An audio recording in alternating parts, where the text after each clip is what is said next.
this was kind of fascinating. I mean, there are these sort of really, this is as close as we got to high-end collections, because this was a collection of silver perfume bottles, which was sort of in that collectibles category, right?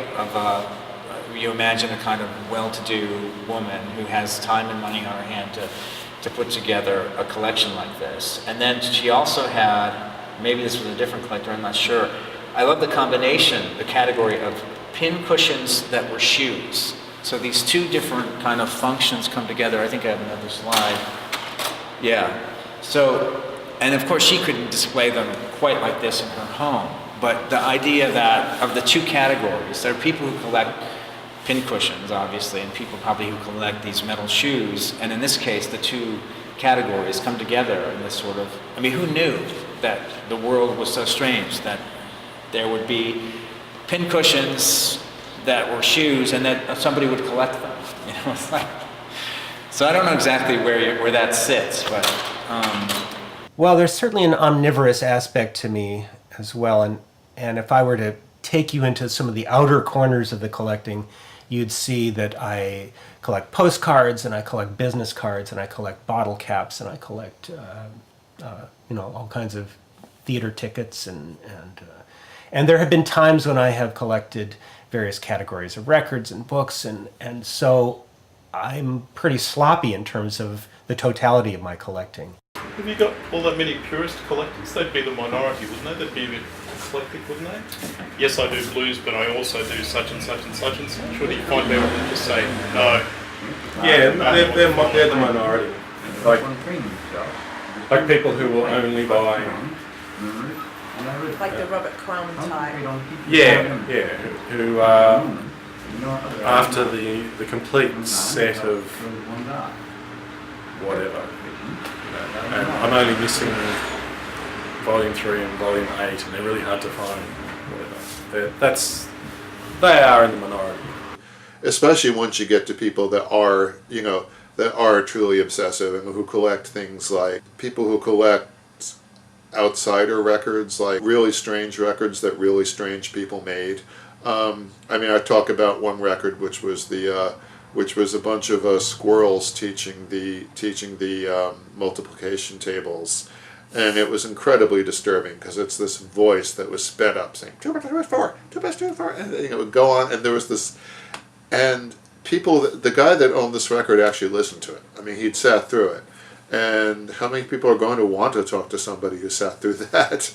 As I say, I have collected books and records, but I never really considered myself a collector of those things exactly, because mostly I bought books and records because I wanted to read them and I wanted to listen to them, and so it felt good to have them, and it felt good to try to have all of J.S. Bach's cantatas, because I love that music, and there are over 200, and it is a challenge to try to accumulate the recordings of all of those.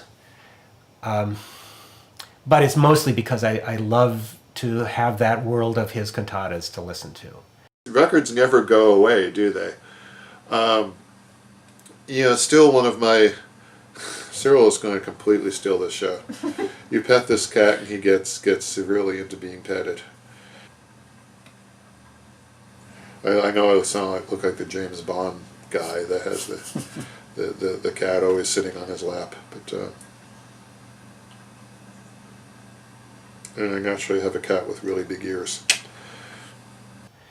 And then my cat tore up all the record jackets of those by scratching, and so at a certain point I realized, well, actually it might be easier for me to get a few CDs of some of the best, my favorite cantatas, and just get rid of all these albums, and I actually did that. So that shows that I'm not particularly a collector in that category.